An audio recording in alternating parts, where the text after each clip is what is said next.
Good evening everyone. How are you?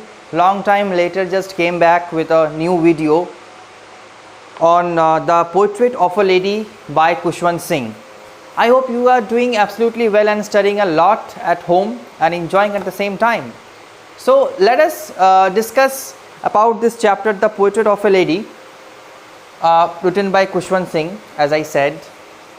First of all, let me explain a bit about the word meanings of the title itself. Okay, the first one is the meaning of portrait. Now what do you mean by portrait? When you hear of portrait word, portrait means portrayal or picturization of a lady. Now who is that lady? Lady is no other than but the grandmother of Khushwant Singh. Now we can understand that Khushwant Singh has written something about his own grandmother. Okay, now this is not the picturization or picturization, I mean to say, this is not about the taking a piece of sheet and then I'm painting how my grandmom looks like. This is not like that. It is about the color of emotion. It is about the color of feelings that Khushwant Singh had for his grandmother when she was alive. Now these things have been done in terms of words. With the help of words, it has been elaborated. Now clear? If you talk about Khushwant Singh, now who is Khushwant Singh? Anyone has heard before this time who is Khushwant Singh? Like my name is ABC and some other people's name are XYZ. It has some entity.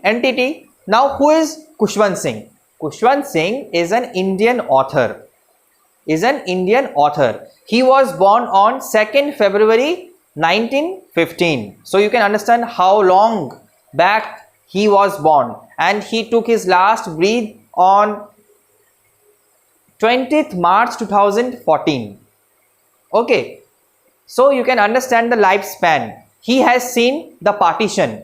He has seen the partition phase of India.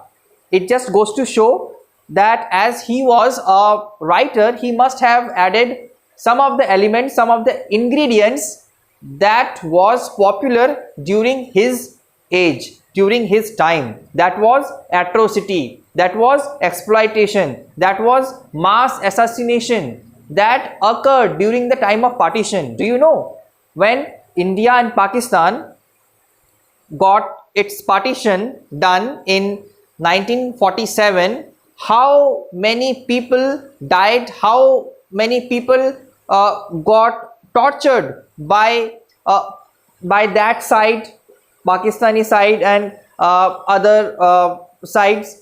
So all these things have been dealt by Khushwant Singh in one of the glorious compositions of him, that is, do you know, that is A Train to Pakistan. In that composition, each and every detail of things, of this kind of things, have been recorded very, very widely, I would say. Panoramic view there was. Okay, let us come back to the present chapter, that is the portrait of a lady. Now we have understood that Khushwant Singh has said something about his own grandmom. Now we all have grandmother. Fine. Now some of us are very lucky to have spent some time with our grandparents, especially when we were children. As we grow older, the lifespan of ours get reduced. We know that, as we are living organisms, and this is the physical entity. The body is actually the physical entity according to the Bhagavad Gita, and the soul is eternal thing. It has no ending. It has no, once it was given birth by the Creator, the Almighty, it has been persisting on and taking different clothes at different times. Fine. With this view, we can go further and deal with this writing of Khushwant Singh. Now, if you talk about, yes, I was talking about grandparents. Now, people are very lucky to have grandparents. First of all, I spent with my grandmother a quality time many years back, and it's been 4 years. She has been passed away, but then the memory that I have with my grandmom, the memory that you have with your grandmom, of course, if she is alive, you are lucky enough to have spent time even now also. So all these activities, all these relationships, all this, bonding, give us an energy, give us a positive outlook in our life, I would say. Okay, now if you talk about Khushwant Singh, how the relation was of grandmother Khushwant Singh had with her is a matter of concern, is a matter of study in this chapter. I give you a very rough idea how Khushwant Singh talks about his own grandmother when he was a child. He was a child. You can also relate with your own childhood. I can also relate with my childhood. He was a boy, or I would say grandmom along with Khushwant Singh used to reside in a village in the very beginning. Now when a child grows up, he is tended to study at school. For that purposes, our mothers, what do? Our mothers make us prepare for the school. They prepare us with the dressing sense. They put the tiffin box in our bags like this. So all these activities used to be performed by grandmom of Khushwant Singh. Okay, and this is how they had fostered, they had developed a grandeur relationship.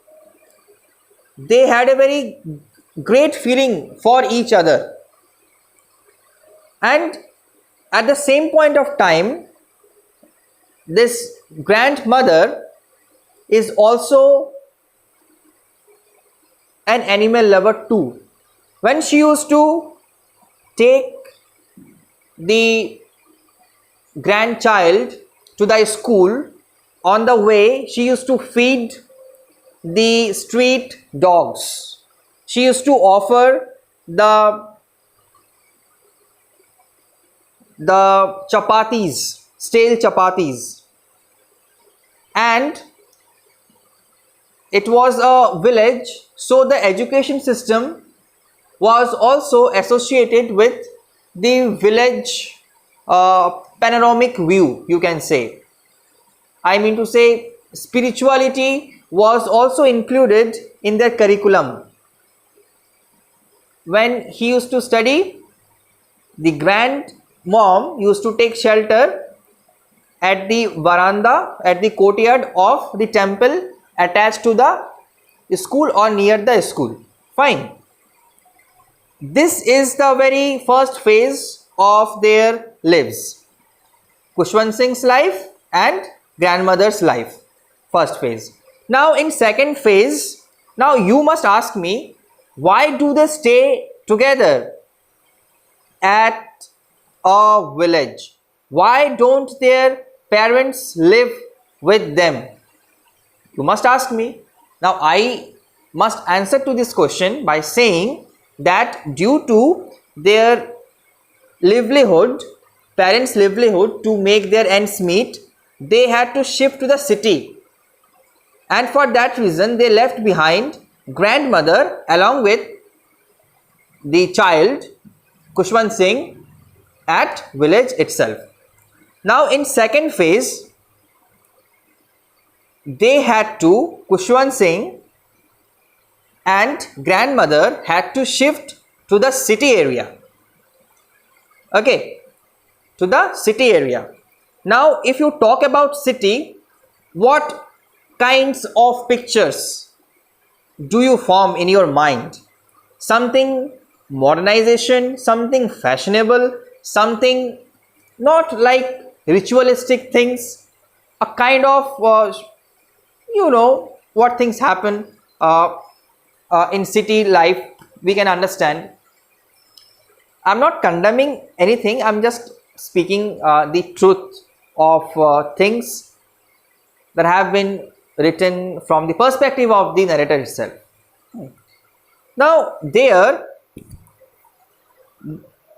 the grandmom used to take Khushwant Singh to school, but in school a foreign language was introduced.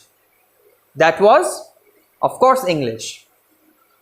She did not feel any feeling for English language at all. She hated this language at the very beginning because she could not understand it. Now there was introduction of music. There was an introduction of music. It was taught in the school. Again, grandmother was against it. She did not like all this music, all this kinds of things at all. She was rather ritualistic in her view. She was rather spiritual in her perspective.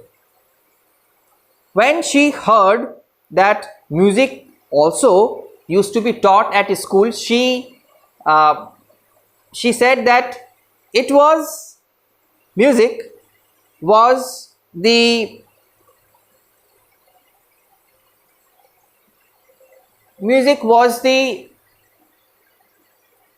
what should I say? How can I say? Music is something that deals with low class people. For example, it is a work to do, or it is a work to be done by the beggars. It is a work to do with the concubines and all. You know the meaning of concubine and like this. So therefore, what I mean to say, it has to be dealt with low class people, low origin people.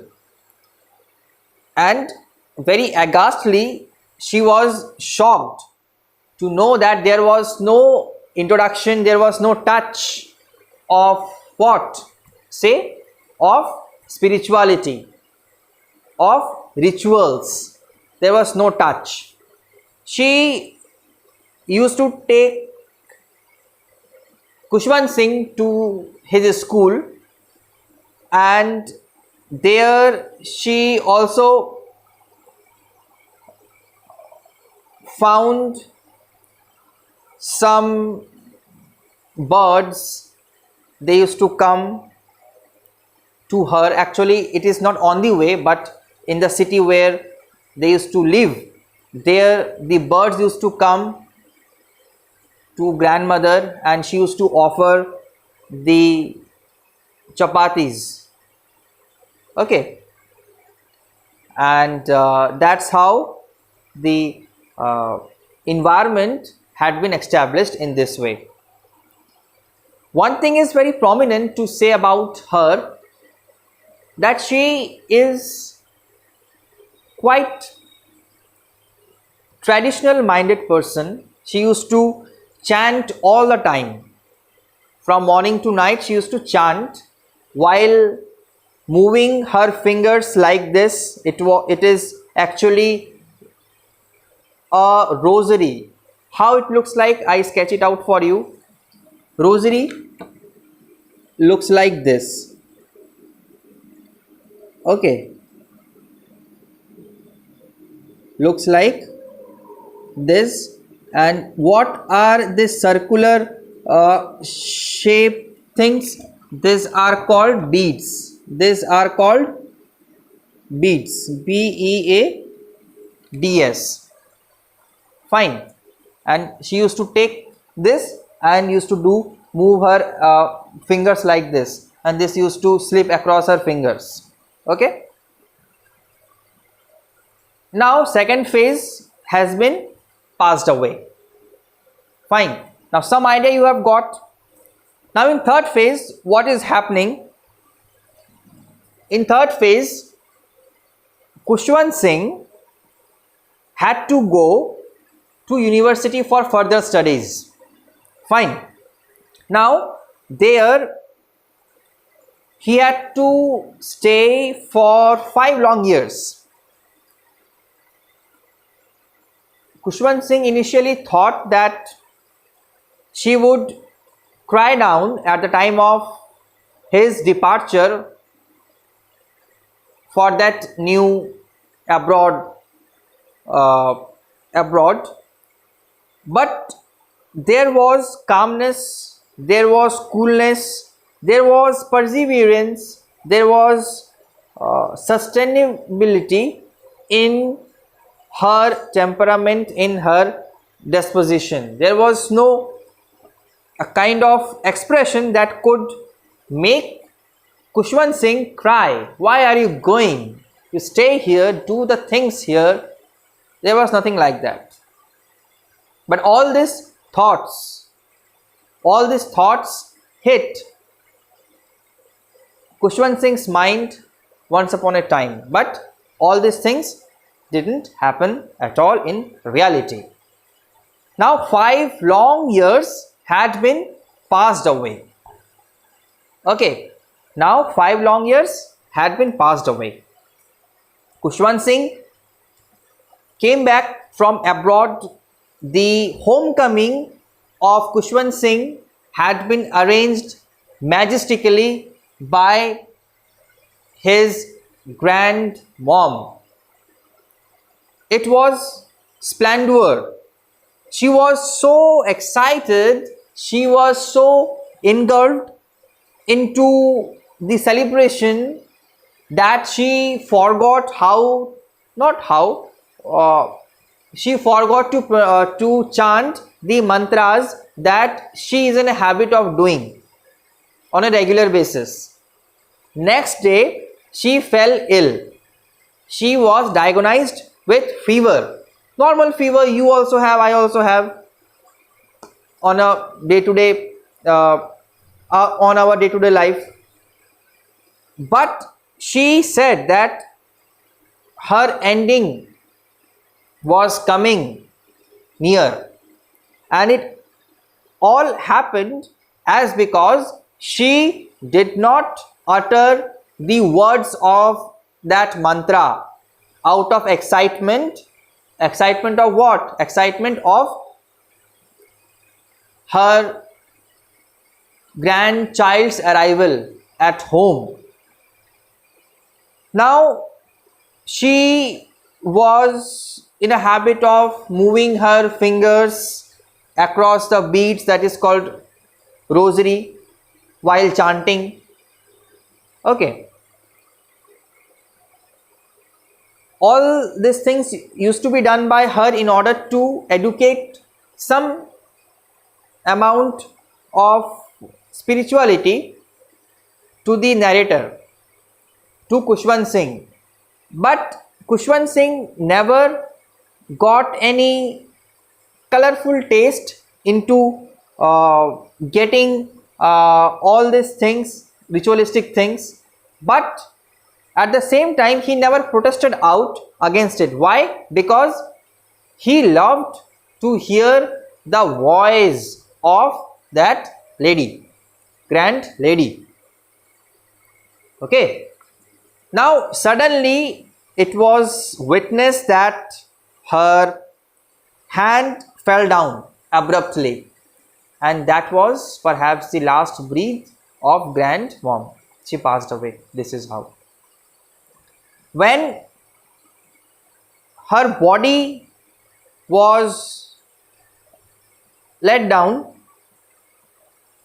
There was an accumulation, or there was a bunch of birds came in. It was the time when Khushwant Singh's mother offered the chapatis, but those birds did not take any of the chapatis. They actually came there for mounding purposes, just like the other people assembled there. They came there for that purposes, and that's how it all went away. And this is how the story takes an ending. So in this way we can understand the friendship that we have with our elderly people, the relationship that we have with our grandparents, especially grandmother in this case. All these things come to the surface by the help of written words, and that's how the story takes an ending. I hope you have understood it. Still, if you have any doubt, you can ask me. I will try to answer to your questions. Thank you, and subscribe to my channel, and hit the bell icon and give the like. Thank you again for your great time. Thank you so much.